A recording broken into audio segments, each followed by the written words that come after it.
வணக்கம் அன்பர்களே, வாழ்க மகிழ்வுடன் சிபிஎல்லின் சிந்தனை களத்திற்கு உங்களை மகிழ்வோடு வரவேற்கின்றேன். தினம் ஒரு திரவியம், மனதுக்கும் உடலுக்கும். பாம்புகளை நாம் பற்றி நிறைய பேசியிருக்கோம். ஆனால் பாம்பு கிட்ட ஒரு பெரிய ஒரு இயல்பு இருக்குது, பார்த்துருக்கீங்களா? பாம்புகள் எப்பவுமே பின்னோக்கி நகர்வதில்லை. பாம்புகள் பின்னோக்கி நகர்வதே இல்லை. பாம்புகள் எப்பவுமே முன்னாடியே தான் போகும். வளைஞ்சு வளைஞ்சு போனாலும் முன்னோக்கியே தான் போயிட்டு இருக்கும், பின்னாடி வர முடியாது. ஏன் அப்படின்னு சொன்னா, அது ஒரு அரிய நிகழ்வு தான். பாம்பு பிடிப்பவர்களின் சாதுரியம், பாம்புகள் பின்னோக்கி நகர அதிக சக்தியை பயன்படுத்தி கொள்ள வேண்டியிருப்பதால் உடனடியாக பின்னோக்கி நகர முடியாது. பாம்புகள் பின்னோக்கி நகரணும் அப்படின்னு சொன்னா டோட்டல் எனர்ஜியும் அது செலவு பண்ணணும், அப்போதான் அது பின்னாடி வர முடியும். அதனாலதான் பாம்புகள் உடனடியாக பின்னோக்கி வர முடியாது. இந்த பாம்பு பிடிக்கிறவங்களாம் பார்த்தீங்கன்னா பாம்புடைய வாழை தான் முதல்ல பிடிப்பாங்க. அது பின்னோக்கி வர்றதுக்கு தயங்கும் பொழுது டக்குன்னு தலையை பிடிச்சு உள்ள பிடிச்சி போட்டுருவாங்க. ஏன் பாம்புகளால பின்னோக்கி நகர முடியவில்லை அப்படின்னும் போது அதனுடைய உடல் அமைப்பு அப்படி. முழு நீளத்திற்கும் தன்னுடைய எனர்ஜியை கொடுத்து பின்னோக்கி நகர மறுக்கிறது. அது முன்னேறி கொண்டே தான் போகும். எங்க போனாலும் முன்னாடி அப்படியே போய்கிட்டே நகர்ந்துகிட்டே தான் இருக்கும்.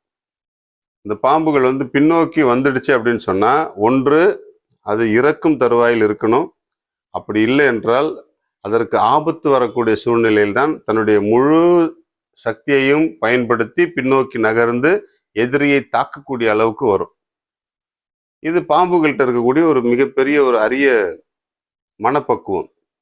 முன்னோக்கி தான் போகணும் அப்படின்னு சொல்லிட்டு, நம்முடைய வாழ்க்கையில் கூட நாம கடந்த காலத்திற்கு திரும்பி போகணும் அப்படின்னு நினைச்சோம் அப்படின்னு சொன்னா, நம்முடைய வாழ்க்கையில துன்பமும் கஷ்டமும் ஏன் மரணமும் கூட ஏற்பட வாய்ப்பு இருக்கும். இது பாம்புகள் நமக்கு சொல்லி கொடுக்கக்கூடிய ஒரு நல்ல பாடம். பாம்புகள் நமக்கு எடுத்து கூறுகின்ற நல்ல பாடம் என்ன அப்படின்னு சொன்னா, கடந்த காலத்திற்கு செல்வது தேவையில்லாதது அப்படின்னு சொல்லி பாம்பு நமக்கு சொல்லுது. பின்னோக்கி போகக்கூடாது அப்படின்னு சொல்லுது. முன்னோக்கி நீங்க போய்கிட்டே இருங்க, உங்களுடைய வாழ்க்கை முழுமையாக சந்தோஷமாக இருக்கும் அப்படின்னு சொல்லி பாம்புகள் நமக்கு சொல்லி கொடுக்கின்றன.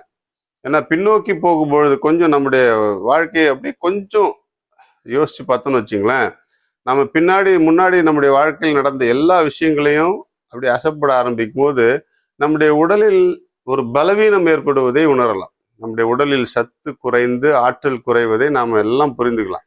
அதனாலதான் இந்த கவலைகள், மன அழுத்தங்கள் இதெல்லாம் ஏற்படுகிறது.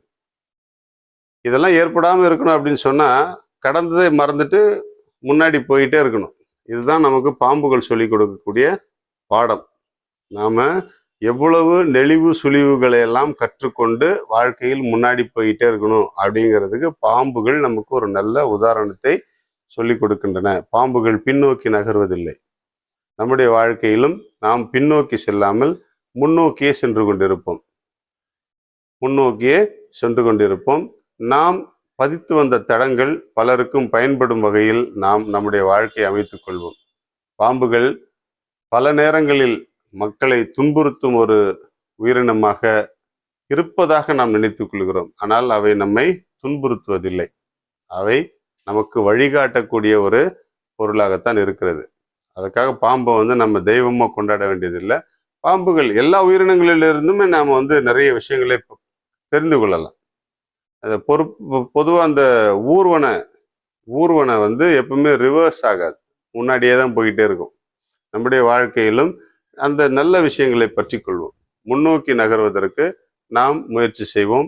நம்முடைய பின்னாளில் நடந்த விஷயங்கள் எல்லாம் மறந்துவிட்டு அல்லது அவற்றையெல்லாம் கடந்து விட்டு செல்வதற்கு, நம்முடைய வாழ்க்கையை முன்னேற்ற பாதையில் நடத்தி கொள்வதற்கு முயற்சி செய்வோம். வாழ்க மகிழ்வுடன்.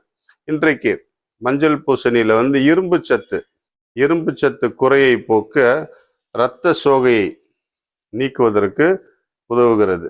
அதனால மஞ்சள் பூசணியை நிறைய சாப்பிடுவோம். அதில் நிறைய இரும்பு சத்து இருக்கிறதுனால நம்முடைய இரத்த சோகையை, அனிமிக்கா இருக்கிறவங்க மஞ்சள் பூசணி சாப்பிட்டா ரொம்ப நல்லது. நோய் எதிர்ப்பு சக்தியை அதிகரிக்கிறது. அதனால மஞ்சள் பூசணியை எடுத்துக்கொள்வோம்.